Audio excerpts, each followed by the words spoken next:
Welcome back to Cockadoodle Coo, a show examining a serious potential threat to all of humanity, the chicken apocalypse.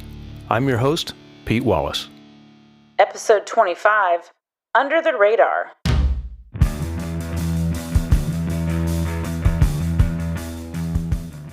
This Thanksgiving may not look like years past, but we do have a lot to be thankful for. In the challenging year known as 2020, it just might take a little longer to think about it or realize it. For example, I'm grateful for science alerting us of chickens' terrifying ancestry. I'm also grateful that today we have a surprise guest. I am thankful for scientific research and the ongoing efforts to learn and ultimately keep us safe. There are hundreds of breeds of chickens around the world, so it does require time, effort, and resources to conduct proper research. But we aren't even sure how many distinct breeds exist in the United States. The American Poultry Association and American Bantam Association do their part in tracking, but only in the U.S. For example, the controversial Russian Orloff breed is no longer recognized here since it is no longer commonly found here. Thank you, Alaska. Research discovered the connection between dinosaurs and chickens. In a way, maybe dinosaurs never fully went extinct. Regardless, while I'm not seeking to expand the scope of this show, this research prompts the question of whether other creatures must be monitored out of similar concern. In other words, those that have been flying under the radar. And particularly those critters crafty enough to realize you stay off the radar by not flying. So, after considering criteria such as animals eaten in significant quantities and/or animals that have already attacked humans or shown the propensity to do so, I present for your consideration the official Cockadoodle Coo watch list. We'll start with the lower threat category 2 and work our way from lowest to highest threat. Iguanas, the so-called chicken of the trees. North and South Americans eat them, and apparently they taste like chicken. They have begun to fight back, even sending a Florida woman to the hospital. Authorities in Florida have actually encouraged the public to kill iguanas whenever possible to control the population. I don't believe we have any South American listeners yet, so someone please tell them to watch their backs. Next, penguins. Criminal tendencies according to a BBC report, legally protected from being hunted or eaten, a possible strategic alliance with chickens, if you'll remember from a previous episode, and more recently, it's been reported that they have a very long neck as well as knees. What else are they hiding? Maybe you remember 2006's Happy Feet movie. Hollywood fantasy? Or an attempted expose disclosing secretive penguin agility? Did you know an emperor penguin can weigh over 90 pounds? Just picture 90 to 100 pounds of cold, portly bird all stretched out due to its hitherto concealed yet nimble full-length legs, allowing it a more rapid head of steam, charging at you with a chip on its shoulder because it believes it's royalty. You know, two wrongs don't make a right, of course, illegally eating a criminal. So, just leave them alone. It's just not worth it. A few others are being evaluated for this lower threat category, guinea fowl, puffins, Cornish hens, but I decided not to add them to the watch list yet, as that would be a tad superfluous and might detract from our focus. Now, to the more dangerous category 1. Turkeys. This should be obvious this time of year. The MO is clear, and they have attacked humans already. I will also remind you of the link to Rhode Island Reds in the 1954 ballot box stuffing scandal, again mentioned in a previous episode. The only gray area here is their ability to carry out a coordinated or sophisticated attack. A consequential side note, what about the intriguing dish called turducken? A particularly savory yet provocative combination of turkey, duck, and chicken.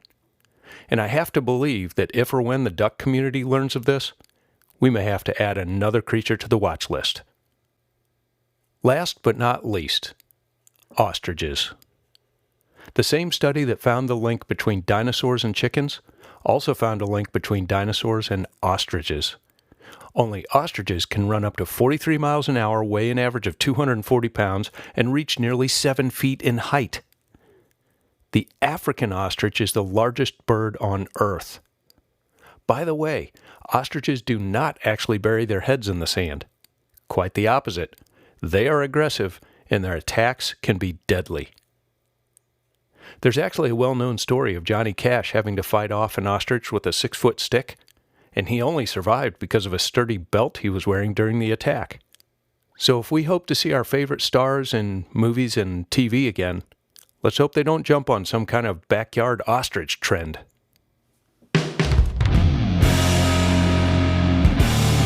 We'll be back after this break.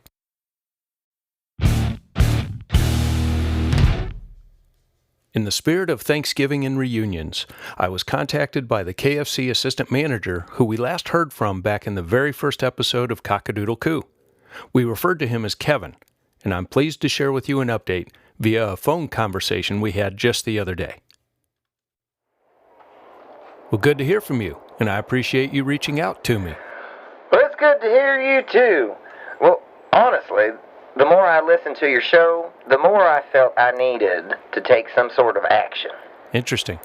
Well, a lot sure has happened since we last spoke back in February, huh? Woo, you can say that again, but I think most people know all about the big 2020 happenings, right? Well, sure. Well, what's on your mind? Did something happen at your store? How have you and your coworkers been? Well, I thought you were crazy at first, but now I think you might be onto something.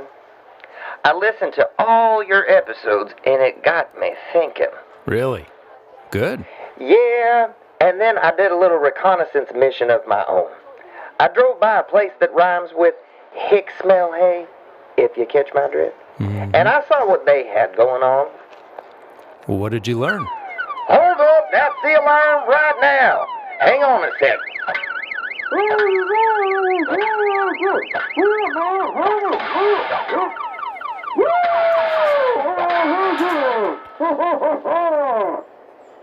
Is everything okay? Yes, sir. Thanks to our new system that's in place, that was old man Jenkins' hands trying to come up in the back door again. But some lights, a siren, and a metal spatula banging on a big old frying pan seems to scare him away. Excellent. Yep, I told the manager we should get some security doodads. We don't just have to protect ourselves inside the building. We gotta watch the back door and the drive-thru, of course. But now that we're doing delivery with that dash thing, we gotta keep an eye on those drivers and their vehicles. So true. People coming and going all the time creates some vulnerabilities, doesn't it? Exactly. Plus, some of these orders were going off to weird locations with nobody there. Like they were being distracted or something. We can't rule out anything. Well, that leads me to online security. We just got rid of dial-up at the store, so now we got to guard the computer. You know where those weird orders were coming from? Online. You are staying sharp, Kevin. Why'd you call me Kevin? My name's not... Oh, that's right. Sorry. So I've never felt more safe at the store. Oh, good to hear. I do have to ask, though, did KFC drop the tagline, finger licking good? Yeah, I heard that too. What, you don't use your fingers to eat fried chicken anymore? I mean, I only lick my own fingers now. Is that what they mean?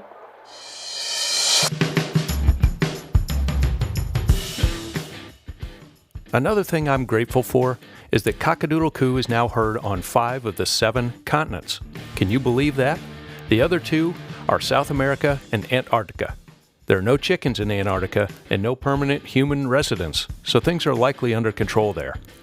And I have no way to confirm or refute that the crew on the International Space Station is up to the latest episode, but as long as there are no more Kentucky the Space Chicken experiments going on, they should also be fine. As always, support local farmers and eat chicken and eggs regularly. Don't forget to subscribe or follow this podcast to stay up on all the latest chicken apocalypse issues. Until next time, educate yourself and spread the word. Together, we can prevent the unthinkable.